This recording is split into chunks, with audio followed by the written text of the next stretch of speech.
Hi, my name is Chung Dha, and in this video I'm going to talk about cheap, high-end Sigma lenses for HDSR filming. So why are these high-end lenses cheap?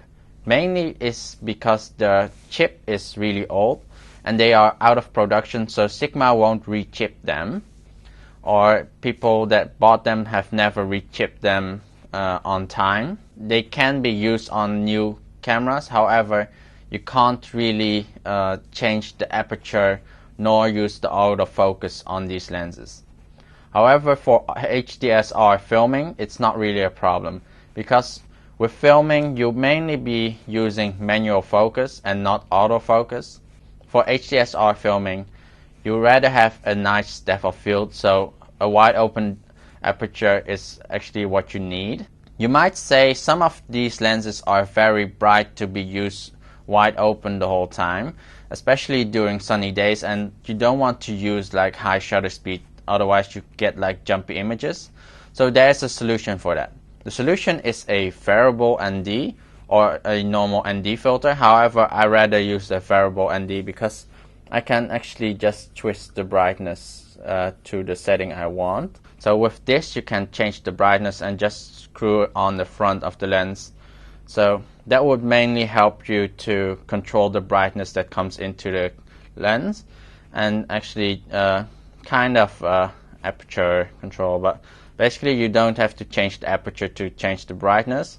However, yeah, you will also keep the depth of field instead of changing the aperture while getting less depth of field and have more in focus.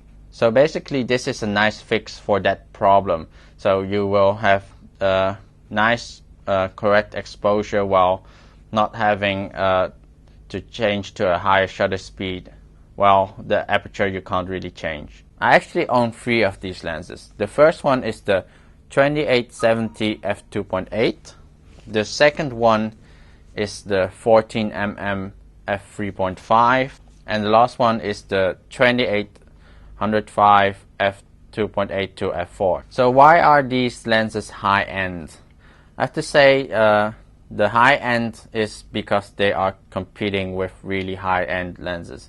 So this one is the 2870 f2.8. It has a continuous aperture of 2.8, so I can zoom in and zoom out without the aperture changing.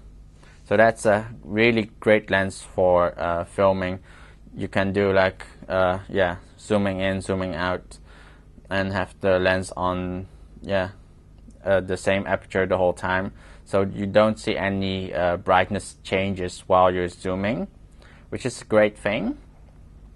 It's a really sharp lens, and yeah, competes with like a high-end 2870 from Canon itself. So while this one I bought like for 45 euros from a guy who probably didn't knew that this was such a great lens to use for filming.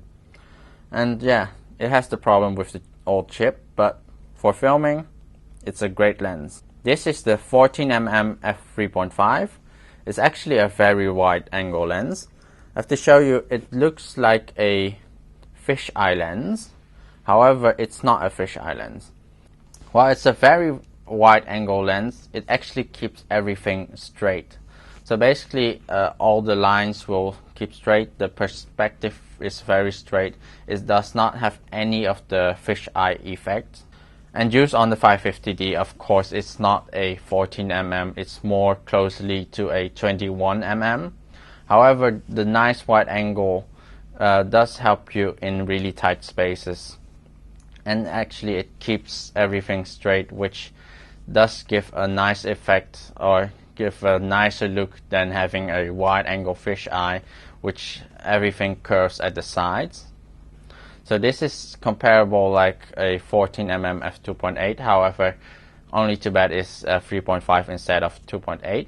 However, it's still a nice wide angle lens, and it's also okay brightness with a 3.5. This one is the 28105 f2.8 to f4. So basically when you zoom in, it does go from a 2.8 to f4. The thing is not really a big problem.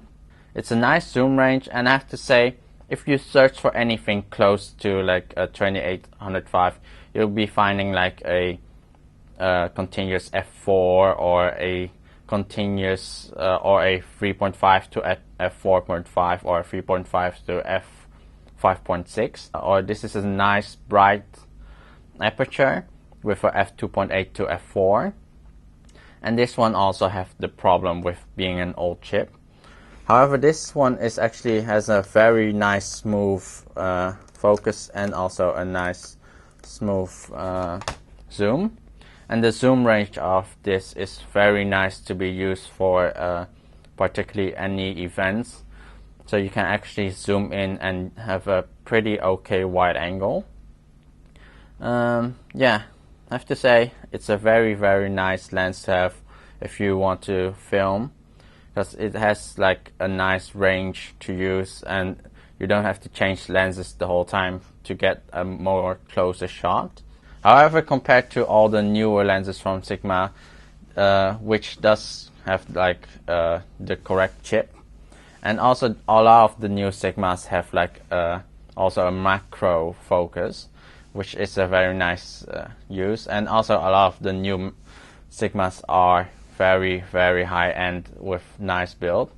These are also pretty nice build. Some of them does have like a weird rubber weather sealing, which does feel weird. However, the build of them are very high end and not really cheap. So that was mainly it. So good luck hunting down these lenses. They are not really easy to find. However, if you find them, they're always sold for cheap, even at like stores that are selling second-hand lenses, because of the broken chip.